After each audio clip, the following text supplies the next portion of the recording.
Are you interested in increasing the impact of your organization? Today's episode includes a wealth of practical steps your organization can take to do just that. Listen in as I talk with the top two leaders at one of the largest churches in North America and how they have created a flourishing workplace culture. Welcome to the Flourishing Culture Leadership Podcast, your home for open, honest, and insightful conversations to help develop your leadership, your team, and build a flourishing workplace culture.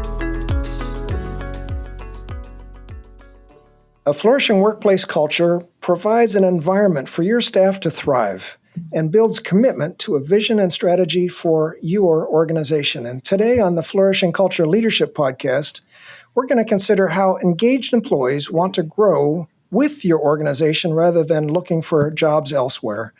Trust, sustainable strategy, healthy communication, these are all a few of the key attributes to a flourishing workplace that we will explore in this podcast. And I'm delighted, I'm just thrilled to welcome Ashley Wooldridge and Jeff Osborne to the podcast today. Ashley is the senior pastor of Christ Church of the Valley. Jeff is the executive pastor, and they serve a very large multi-site church in the Phoenix area. Wow, we're honored to be with you. Well, building trust is an essential aspect to a flourishing workplace culture, and this isn't easy in a large multi-site organization. And you've been doing the employee engagement survey with us for the last 14 years or so, and the level of trust has definitely improved, particularly in this last year in your survey. And so trust is so important in relationships. Ashley, what have you been focusing on over the past year that has built trust with your staff? Take us behind the scenes. Are there some principles or practices that you and your senior team have implemented? Yeah, Al, first of all, we were thrilled to see the trust scores go up because, as you know, you can only go as fast as the speed of trust. So I think if I was going to back up and look at the things we've done a lot of things to try to build trust, but I always feel like culture flows tops down. Whatever you want needs to be practiced at the top of the organization. And we have an executive team of 4 people. And I would say the thing that we have worked on that executive team more than really anything the past few years is our teamwork and trust. And I really feel like our teamwork and trust with each other is higher than it's ever been, which I feel like is filtering down to every level of the organization. It's kind of easy to tell people, hey, we want you guys to trust each other. We want you guys to practice teamwork.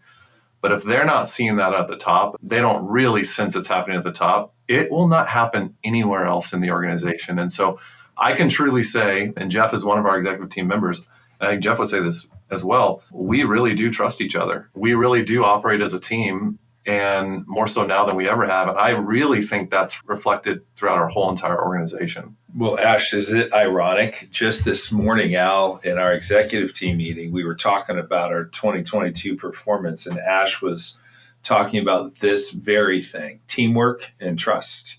And that is always for us the number one thing that Ash will hold us accountable to. How well are we working together? How well are we trusting one another so that you can get exactly what Ash said, the flow down of trust.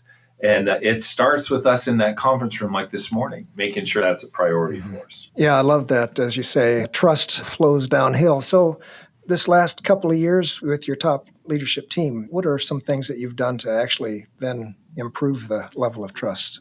Yeah, I think as Jeff said, this will sound very simple, but I think it's profound. When I measure or grade or do performance reviews with our executive team at the end of the year, they would all tell you this if they're sitting in the room. Jeff just mentioned it. The number one thing I grade them on is their teamwork with each other. Now, that is a subjective thing to measure, but I've actually written out what it looks like for them to excel at teamwork. I've written it out in a paragraph form, what that looks like. I've written out what it looks like if they're average at teamwork, and I've written out what it looks like if they're not good at teamwork. So what are some things practically that I would measure them on? Are they defaulting to each other where someone else is stronger than they are? Because that exudes trust, right? I need to know where I'm strong, I need to know where you're strong, and I want to default.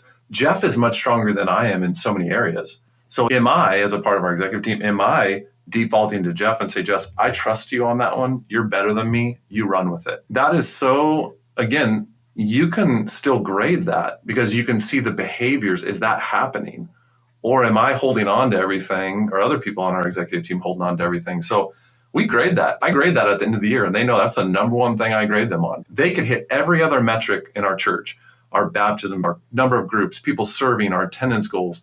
They can meet every goal, and if they're not operating at the highest level of teamwork that I want, we're not healthy, we're not functioning, we're not a great organization. Great examples. Wow. And for our listeners, here's the top leader of the organization doing executive reviews at the end of each year. And I think that's a shout out right there of an important practice, but then focusing on how well they're working and together and behaviors connected with that. Fantastic. Yeah. Well, Jeff, one of the areas that impacts engagement and retention for people is to feel like they have a growth path within their work. And you've invested, I know, a lot in the training and development of your team. You've got regular all-staff training sessions. You've got a number of things. Well, share with us how you've focused on employee development and talk about how you've provided opportunities for your staff. And what are some of the practical ways that you've included growth paths and development for your staff team? Well, I'll start with one of the things that we all embrace is we recognize the idea that if you're not growing individually, you're dying.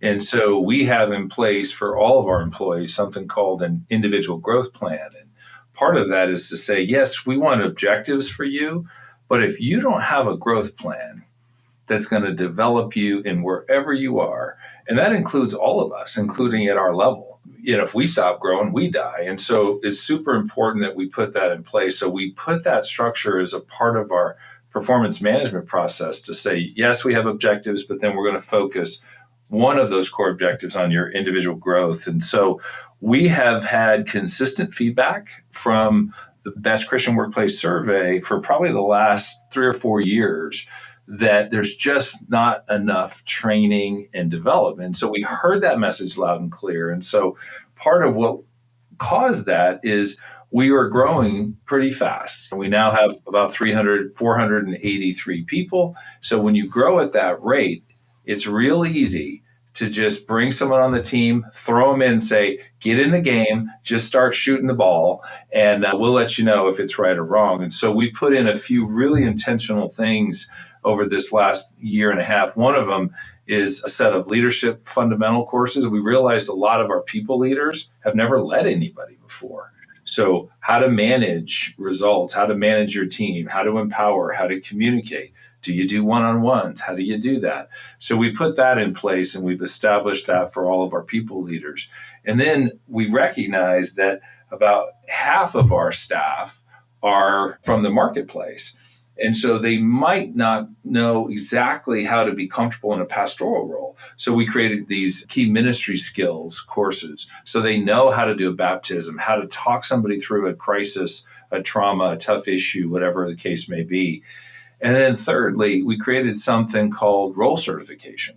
So now for all of our key pastoral positions and soon to be other non-pastoral positions, a kids pastor now knows our playbook.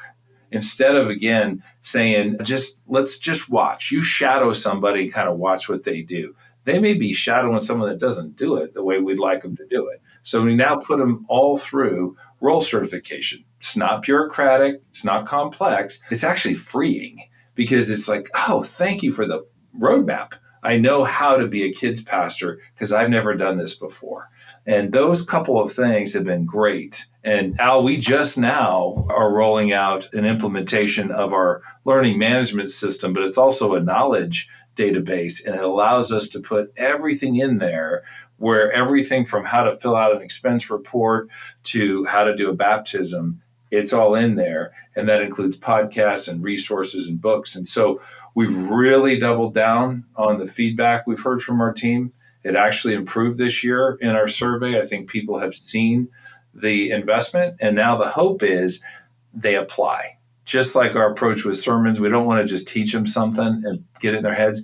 We want them to apply it. So that's what we've done.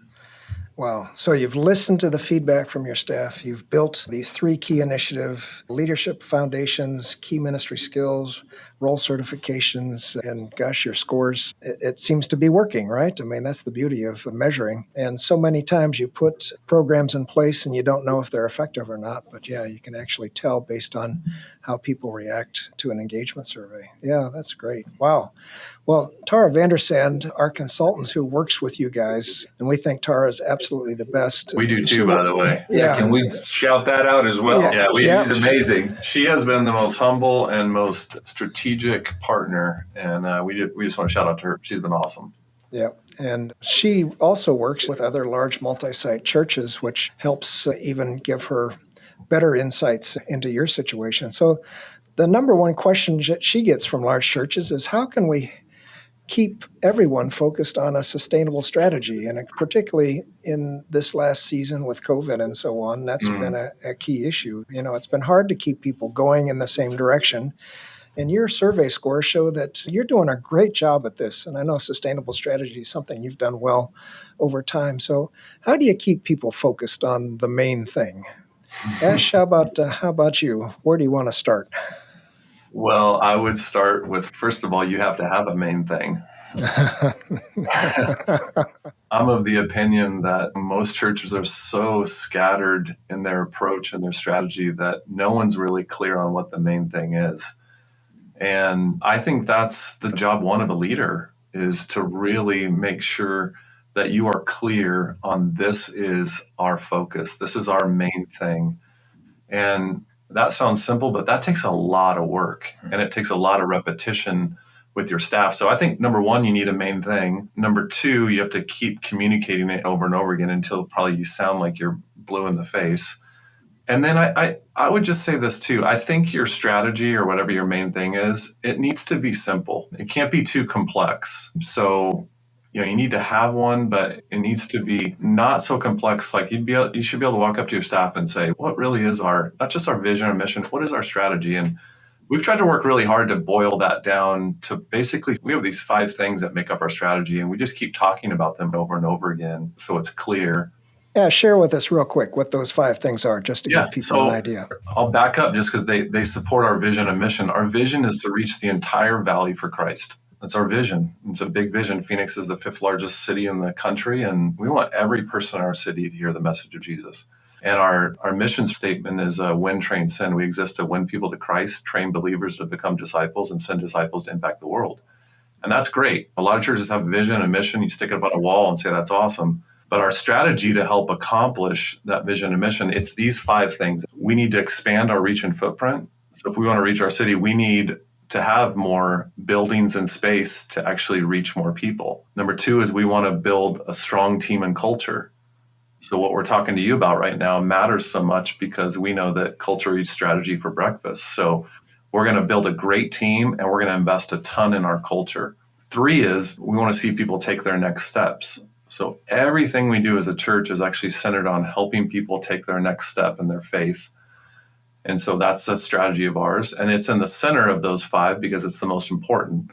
Our 4th strategy is we need to focus on our financial health, because it's really hard to hire the right staff and continue to build and expand if you don't have financial health. And then 5 is we have to continue to improve our systems and our processes. And that's the one that might surprise people because it doesn't sound very fun. But as James Clear said, you don't rise to the level of your goals, you fall to the level of your systems. So as we've grown, we have to make sure that our systems support our growth. So it's those 5 things, and we just keep talking about them. We expand our reach and footprint. We build a strong team and culture. We're going to challenge people to take their next steps. We're going to focus on our financial health, and we're going to create great systems and processes. And if we're not growing as a church, it's because one of those 5 strategies is lacking somewhere. And we're normally lacking somewhere. We normally have something that's out of balance. So it's our job as leaders to say, okay, where do we need to focus this year? What part of our strategy needs to focus? So that's our strategy. Yeah, clear. Absolutely. And yeah, repetition, keeping it simple, being able to communicate it just as you have. That's a great example. Thanks, Ash. I appreciate it. Jeff, how about you? Any thoughts on this question? Well, yeah, Al, if you think about it, We've had those same 5 strategies for the last 3 years. This is our 3rd year of the same strategies. Something's really important about that. I think sometimes people confuse strategies with goals and objectives. And as Ash said, if you're clear on your destination, your vision, your strategy is simply put as a path to get to that destination. So don't confuse your staff by constantly changing your strategies because you read something in a magazine or you saw a cool podcast or whatever it may be. They need consistency. If those 3 things, those 5 things that Ash just mentioned were good for us last year, well, what has fundamentally changed? And sometimes as leaders, we just like change. We're like, oh, it's tired. Let's change it. The reality is we should actually not feel that way when it comes to strategies, because unless something's fundamentally changed with how we reach the valley for Christ, we need to keep doing those 5 things and keep pushing it. And it should never get old because it should be taking us closer to that vision, and that should be measurable. And it is by our attendance in the baptisms and the things that we see. So I just think there's something about strategy that the world, particularly the marketplace, and it flows into our churches, has made it something that needs to change constantly. And they make it an etch-a-sketch, and they shake it, and they change it, and they shake it. And this is something that our team should know exactly what our strategies are. And they shouldn't change too much over time. Well, and when it's that clear, then you also hire people that believe in those strategies themselves. So that helps you, improve systems and processes. I know people that work in churches and they don't believe that there should be any. And and those are all small churches, aren't they? Yeah, right. Yeah. They let the Holy Spirit only, and they get what they get. Yeah. Well, so one of the things also that comes out of your survey is that there's room for innovation and experimentation, and your staff really feel that. So how does strategic clarity, or how does this interact with giving people space to innovate in their jobs? And innovation, experimentation, that's one of the things that we survey. Are there some particular features of your organization and structure that help people feel like they can innovate to achieve their goals? What's your sense behind innovation? Well, maybe I'll start, Al, and then let Ash chime in on this one. But there's often that controversy. Are you innovative, or are you stifling innovation with a focused strategy like we talked about? The reality, we think, is having a clear and focused strategy actually allows our staff to be more creative because they can focus in their lane on how to be bold in innovation. One of our culture fundamentals, we call it, one of the behaviors we reinforce, is we innovate and improve boldly. Well, that's really hard to do if people are operating out of fear. Will it get rejected? Will the team shoot it down? And so it's really important that we're actually freeing people up to say, hey, within these lanes, go crazy, boldly innovate. And it allows them to not have to wonder if it's going to be rejected. And so it channels that innovation, actually allows them to be a little bit more productive with their innovation. Because if they bring the wrong rock syndrome, they come in and they give us some idea that's way out there, well, they're going to think we don't like innovation, but actually it's just a waste of everybody's time. Let's channel that innovation around these clear strategies. And so we think that's one of the ways to do it. And a couple of years ago, we had a program we called the Wow Idea Program, which was, it wasn't just a normal idea program where you submit ideas and you get a $5 gift card. It was actually a program that we took really serious. And some of the ideas that came out of there, Al, were unbelievable. But we never would have known had we not put that program in place to tap into the innovation of people who often just do their job and they're not in a creative role. And they came up with all kinds of amazing things. And we gave them pretty significant monetary awards for that innovation. I don't think you do that every year. It kind of could get tired if you do, but for us, it was something every 4 or 5 years that you really tap in and say, what do we got out there? And we got some great things, and it's really helped change us. Yeah. I trust you're enjoying our podcast today. We'll be right back after an important word for leaders. Are you tired of spinning your wheels with unwanted turnover, toxicity, and disengaged employees? Do you want to improve your team's effectiveness and performance? A helpful way to improve is to have you and your leadership team buy our new book, Road to Flourishing: 8 Keys to Boost Employee Engagement and Well-Being. This is the only research-based book that shows you how to engage employees, build fantastic teams, cultivate life-giving work, attract and retain outstanding talent, and much more. To buy a copy for you and your team, go to www.roadtoflourishing.com. And when you buy a book, you'll receive a free copy of our Rewarding Compensation Flourish Guide. Again, go to roadtoflourishing.com and buy a book for you and your team and receive a free Rewarding Compensation Flourish Guide. And now, back to today's special guest. And employee involvement, getting people involved, giving some recognition and significant rewards, that really helps. And one of the things you mentioned, Jeff, is fear. And when you've got high trust, when you've got involvement, there's no room for fear in your culture. And so when people have a sense of, I don't need to worry if I stretch a little bit in a specific area, in the area that I'm working in, I don't need to worry of being chastised, that they can really be innovative. Yeah. Oh, that's great. Yeah. Well, and Al, I'll tell you on that very point, Ash and I talk about this a lot with the rest of the execs. We tell people when they're new to our team, we say your biggest impact is in that first 6 to 9 months because you have fresh eyes. And so we really encourage them to go innovate, push on things, ask why, because pretty soon they'll be like us and they'll get used to it and it's no longer fresh. And so I think one of the things leaders have to do is be willing to give people the keys a little bit. And we do that every time we have a selection panel where we interview somebody. We say, when you're here, we need you to go in and really look closely. Because it's the danger of being great, at a lot of things. We do a lot of things well at CCV. That can create complacency. And so you've got to be so careful that you don't think you figured it all out, that there's a humility and a humbleness that says we still have a lot to learn. And that brand new associate pastor, that brand new worship pastor could give us some innovation that could really change the game for us. Yeah, wow. Yeah, Ash, anything you'd like to add on this innovation and experimentation? We've just tried to embrace a culture where we want there to be some failure, because if there aren't some failures around us, it means we're not risking enough. And so I think opening the door for people to take some risks where they know if there is a miss, someone's not coming down on them like crazy. I'd rather risk big, as Jeff said, in support of our strategies and have some failures. So if we're looking around and every single thing we do, everything is a success, we're probably not risking enough. We're not innovating enough. So I think we have those. We have things we're talking about right now that we're like, we might shut it down. That doesn't mean it was a failure. It just means I'm really glad we took that risk. And now we've learned something from that we'll maybe implement somewhere else. Yeah, exactly. Without failures, you're not really stretching, you're not learning and growing. It's kind of like when I was snow skiing, if I didn't have snow in my jeans at the end of the day, I knew I wasn't learning. So there you go. Things. Yeah, so yeah.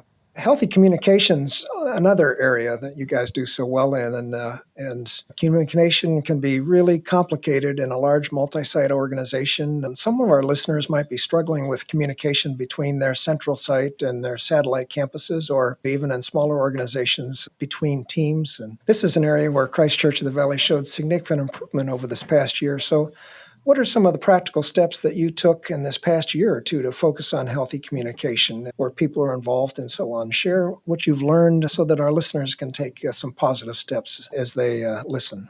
Yeah, I want Jeff to specifically talk about some of the communication platforms we've really tried to leverage to just communicate more and more. But I think, Al, one of the things, especially those churches that have multiple campuses, which is a lot of churches now, what they experience is a lot of tension between, call it whatever you call the central team and your other campuses. And there becomes these big communication breakdowns. It becomes a lot of tension that's created. And I would say one of the things that we have stumbled upon, because we've done it both ways, is we have tried to clarify as much as we can what the role of the campus is versus what the role of like a central organization is. And I do think that's important that you continue to have those conversations on clarity. What we've found is that if you focus too hard on clarity, you're going to stifle teamwork and communication. So one of our executive pastors said this line, and I just loved it so much. His name is Ben. He said, the goal isn't always clarity, it's teamwork. We try to clarify as much as we can, but we know that we want those teams having high teamwork with each other, which that increases the communication exponentially. If the campus knows, you know what, the central team is so for me, they're here to serve me. If I know that, that communication channel automatically opens up.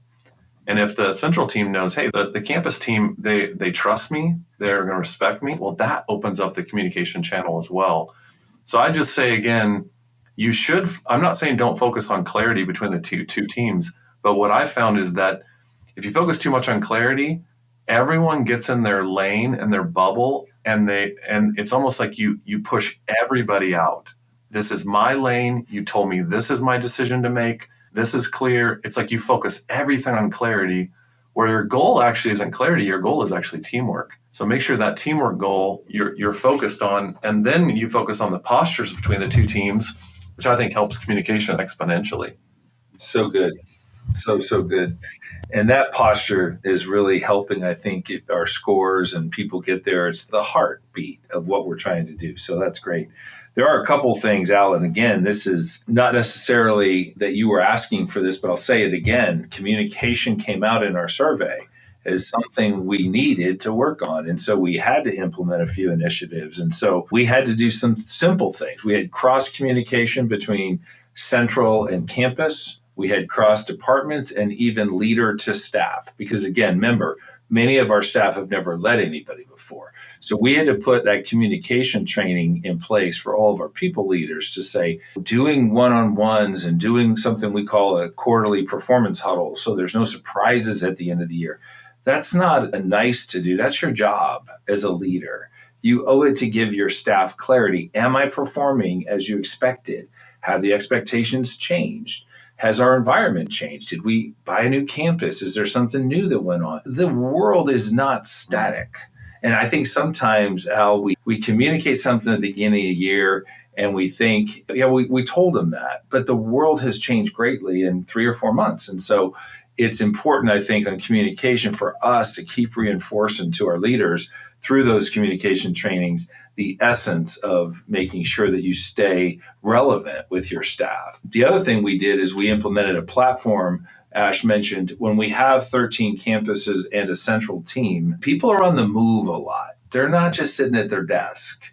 And so we realized email communication was tricky. Ash does an all staff once a month, but even that, there's a lot that happens in between. So we ended up getting a platform. It's a communication platform that looks a lot like, I would call it internal social media almost. It looks like it allows us to send videos, to quickly do updates, prayer requests, and it goes out to your phone and you get a notification on your phone just like you would for Facebook or some social media. It allows you to quickly get informed, even if you're on the go, even if you're not sitting at your desk. And we use that platform out to actually roll out our cultural fundamentals as well. Once a week, we roll those out. And again, that platform has helped us all get on the same page. We've done really exciting things like when there's a new campus opening and many people have never physically been to it, we had a drone camera go out and do a video of the progress of the campus and post that on this CCV Connect platform that we have. And it really just helps people feel connected. And so remember, it's just like people that walk into our church, they want to feel connected. Well, we need our staff to feel connected. And sometimes the campus can feel like an island or even the central team because they're not out there on the campuses. So we implemented that this last about year and a half now, and it's been super helpful for us. And then the thing that we're right now trying to do is we're trying to address what Ash talked about on the campus central team specifically. We've finally created a more structured input feedback model. Because what we found is when you have that many campuses, it's difficult to get the feedback. So a lot of the communication comments, verbatims that we got from our survey wasn't just, hey, you're not communicating enough, do more. It was, I'm not allowed to get input into an event, or gosh, did you think about a small campus when you designed that? And so that input feedback model is just a simple mechanism. You got to keep these simple or they're going to fail. They're going to clog the system up and fail. You've got to keep them simple, but a simple way of making sure we have contacts for kids pastors, student pastors, et cetera, that allows us to get input before we roll out an event or a program to make sure we've heard the voice of those campus teams. Most people, what they're really saying, Al, is I don't need a higher volume of communication. I need to feel heard. I need to know you heard me and my voice is real. And so that's something we're rolling out now as we speak, and we think it's long overdue. And I'd recommend that for any church that has a multi-site model. Input feedback model. Yeah, I love that idea. Now, Jeff, you mentioned a term I've got to ask you about. It's called, you said you roll out a cultural fundamental. What would an example of one of those be? Yeah, one of the things that we put in place, 2 years ago now, was a model that says our culture, which is really a collection of behaviors, has to be more than just the core values that maybe are at such a high level that it leaves a lot of room for interpretation. And so, again, we're just turning the headlights on, Al, for our staff when it comes to culture. If we say things like, hey, Al, we'd love to hire you, but we don't think you have the CCV DNA. Well, what does that mean? And so for us, we had to define it. We had to define it really well for our staff so that they know how to be successful. We owe it to them to say, if you want to be successful in our culture because it matters, and as Ash said, we're going to focus on it heavily, you've got to be able to know how to be successful with that culture. So we created these behaviors, and they're not meant to be anything more than an aspiration of how we want to behave with one another, with the men and women who step on our campuses. So, for example, we extend trust. You asked about trust at the beginning. Trust is one of our fundamentals, Al. So what we didn't say is we like trust. What we said is we extend it. So exercise it. We want to see you behave in a way. So if we're holding on to something, we can go to that leader and say, hey, how come you're still doing that? Don't you have a team below you? We need you to extend trust. And so those fundamentals, we clearly define them, and then we ritualize them. Every week on Monday, we had one this Monday about helping people in their next steps. And it's a video that comes out from one of our leaders, often down in the organization. At the beginning of the cycle was Ash and the exec team and some top leaders. Now it's all the way down. And they share what they think about how we can implement that fundamental and maybe some challenges with doing it. Because the reality is these behaviors are not easy. And it's not a checklist of things, but it's a way to make sure that our team can be successful with the culture. And I would encourage your listeners, Al, they can do this. They do not need to pay a high-powered consultant. They don't. They can actually do this if they just spend some time sitting down and identifying and clearly defining those behaviors that matter, and then having some sort of a ritualization. Ash does an award every all staff for someone who's been caught in the act of living out those behaviors, those fundamentals. And every meeting that has a structured agenda, the first thing on the agenda is the fundamental of the week. And so we spend 2 or 3 minutes talking about that. So by the time you go through the week, you may have heard 6 or 7 examples of how to lead people in their next steps. And the hope is at the end of that week, that's really clear that you know how to be successful within CCV.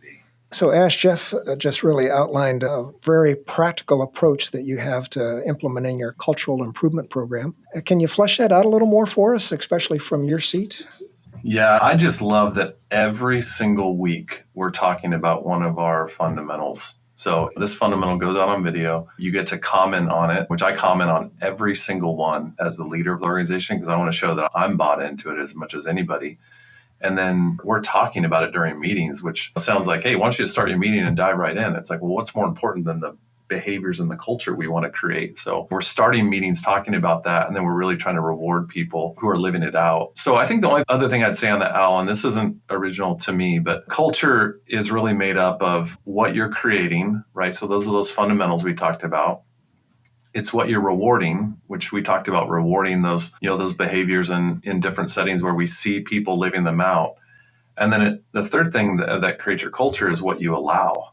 And so this is the one where I would say we have tried to get a lot better because we have not been very good over the years at saying, hey, we're talking about these behaviors and fundamentals. We're talking about our culture. We're trying to reward people to live it out. But what are we doing for the people that are not actually living it out on our staff? Are we addressing that? Are we exiting people that don't live those things out? Because at the end of the day, you can stand up and we can actually do everything. We can stand up with a megaphone in every single meeting and say, like, this is who we are. This is what we're about. But if you're allowing someone to operate on your team that's not living those out, you sound like wah, wah, wah, wah. You sound like nothing to the organization. So, that's the other thing we've been trying to really focus on that I think is coming out in some of our survey results is we're doing a better job of the accountability, which, by the way, again, to Tara, that came out in our survey a couple of years back, the accountability piece. And we had to look at ourselves in the face and say, hey, as much as we care about our culture, are we actually holding people accountable that aren't living out our culture? And to be honest, and this is honest, the answer was not all the time. And so we've really tried to work on that, which I think is really helping our scores as well, as our staff sees, oh, you do believe what you're saying. And someone's not here on our staff now because they weren't living that out. You're serious about this. Yeah, we're dead serious about it. Yeah, it creates opportunities for real, straightforward, honest conversations and meaningful conversations, doesn't it? Yeah. Wow. Yeah. Jeff mentioned we extend trust. Can you think of one or two more that might? Yes. Let me give you a couple. One of our fundamentals is we speak straight. Mm-hmm. We don't shy away from difficult or direct conversations. We have the courage to speak for the betterment of the overall team, and we share truth with confidence and grace, and we value honesty over loyalty.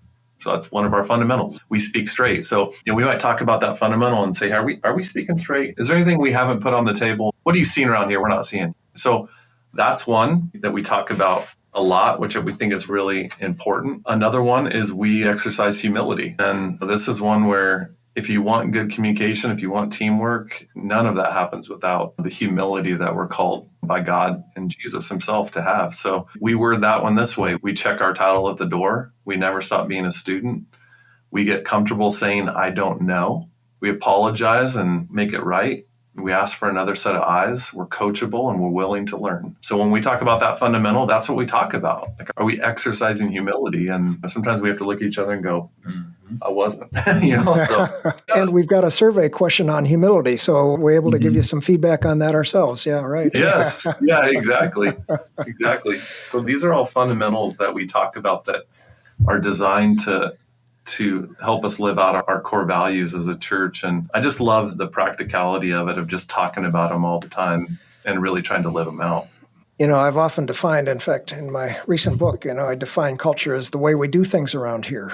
And what you've done is you've actually defined the way you want people to do things at CCV. You've defined those cultural fundamentals. You've defined the culture you want. And again, culture is people's behaviors. And you've defined behaviors, and this is how we want to behave. It's very consistent. Those examples, I think of the fruit of the Spirit. And again, that's how we'd like to see Christians actually live in relationship with each other. So, it's how we do things around here, and it's based on behaviors. Yeah. Well, this has really been a great conversation, guys. We've learned so much in our conversation. We've covered a lot of ground, starting off with building trust. And Ash, as you said, culture flows top down, and you've really worked hard on that. And you've created tremendous responses to feedback from your employees of what they're looking for. Like, Jeff, you talked about your training programs, and you've built leadership fundamentals. You've built key ministry skills. You've created role certifications in implementing a LMS, learning management system.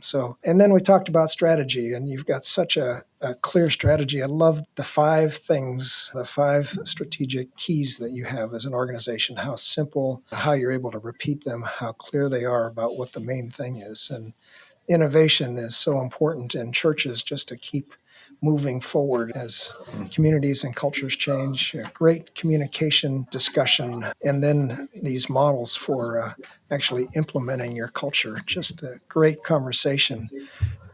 How about anything you'd like to add that we haven't talked about kind of on this topic? Ash, how about lead us off? Well, I think you have to have a way of measuring your culture as well. And that's where, you didn't ask me to say this, so I'm going to say that, but that's where I think the survey we take at the end of the year to hold ourselves accountable to, are we actually living out and creating a culture that we want? That's where this Best Christian Workplaces survey comes in so key for us, but not just the survey, it's the follow-up after the survey and what Tara has done for us. And I'll just say Jeff and the team just being so willing to take that survey and say, okay, we heard the feedback in humility.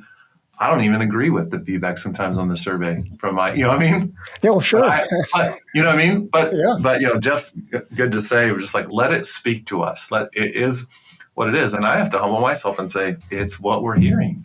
We've got to do something about this. So I think that's just the last thing I would say to anyone out there is just make sure you're really taking the feedback seriously. Have a way of measuring your culture, which is what your organization is all about, Al. And then just go do something about it. Don't let it sit there. The worst thing you can do is take a survey and do nothing about it. That might hurt you worse than anything. Jeff, how about you? Well, I would also encourage your listeners. They may listen to all this and say, well, that's great. You guys are way down the road. But man, I would encourage them. Crawl, walk, run. It's the old adage, what was the best time to plant a tree 20 years ago? But the next best time is today. And so just get on the journey.